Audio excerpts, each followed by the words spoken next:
2024 और आगामी राज्यों में विधानसभा चुनावों में सत्ता पाने के लिए कांग्रेस और बीजेपी दोनों ही पार्टियां एड़ी चोटी का जोर लगा रही हैं। जहां एक तरफ बीजेपी को हराने के लिए इंडिया गठबंधन मजबूती के साथ एकजुट खड़ा है, तो वहीं बीजेपी अपनों को ही नहीं मना पा रही और ऐसा लग रहा है जैसे धीरे धीरे बीजेपी के कद्दावर चेहरे अब पार्टी से नाराज हो रहे हैं।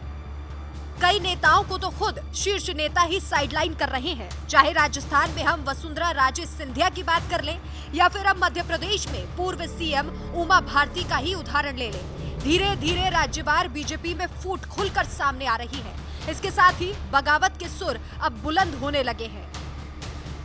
उमा भारती का एमपी बीजेपी पर गुस्सा फूटा है। उन्होंने ये तक कह दिया कि अब अगर किसी कार्यक्रम में शामिल होने के लिए उन्हें निमंत्रण भी दिया गया तो भी वो नहीं जाएंगे।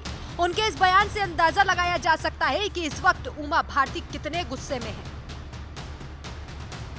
लेकिन सवाल ये है कि एमपी के पूर्व सीएम और बीजेपी के वरिष्ठ नेत्री को आखिर इतना गुस्सा क्यों आया? जो उमा भारती बीजेपी के लिए हमेशा फ्रंट पर खेलती थी, जो भगवा रंग में रंगी नजर आती थी, आखिर ऐसा क्या हुआ कि ये नौबत आ गई कि अब वो किसी के बुलाने पर भी बीजेपी के किसी कार्यक्रम में शामिल नहीं होंगी?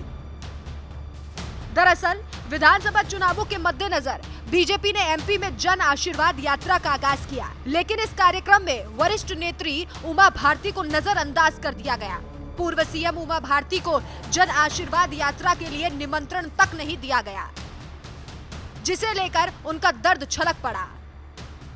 उमा भारती ने इस मामले को लेकर एक ट्वीट भी किया। इस ट्वीट में उन्होंने इस बात की पुष्टि की कि इस यात्रा के लिए उन्हें कोई निमंत्रण नहीं दिया गया। सबसे पहले आपको वो ट्वीट दिखाते हैं। उमा भारती ने लिखा, मुझे जन आशीर्वाद यात्रा के प्रारंभ में निमंत्रण नहीं मिला। ये सच्चाई है कि ऐसा मैंने कहा है, लेकिन निमंत्रण मिलने या ना मिलने से मैं कम ज्यादा नहीं हो जाती।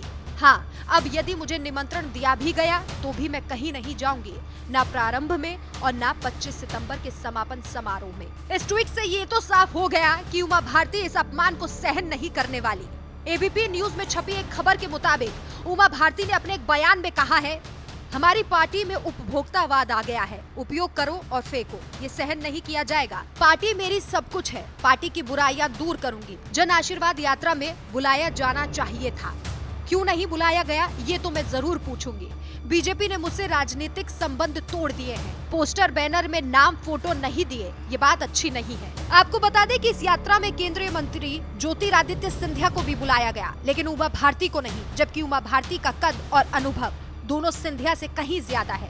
इसे लेकर उमा भारती ने कहा, बीजेपी जन आशीर्वाद यात्राएं निकाल रही है, मगर मुझे कहीं भी नहीं बुलाया गया।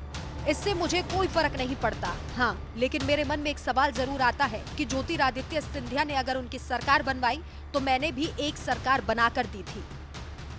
वैसे तो बीजेपी हमेशा ये दिखाने की कोशिश करती है कि उनका कुनबा एकजुट है और इसके साथ ही बीजेपी अपने किसी नेता और कार्यकर्ता की अनदेखी नहीं करती। मोदी भी कहते हैं कि वो छोटे से छोटे कार्यकर्ता का ध्यान रखते हैं, लेकिन क्या ये सच में पार्टी का अहंकार है जो एमपी में इतनी वरिष्ठ नेत्री को बुलाना बीजेपी ने जरूरी नहीं समझा? लेकिन क्या ये सच में पार्टी का अहंकार है जो एमपी में इतनी वरिष्ठ नेत्री को बुलाना बीजेपी ने जरूरी नहीं समझा और कांग्रेस से बीजेपी में आए ज्योतिरादित्य सिंधिया को उनकी जगह दे दी?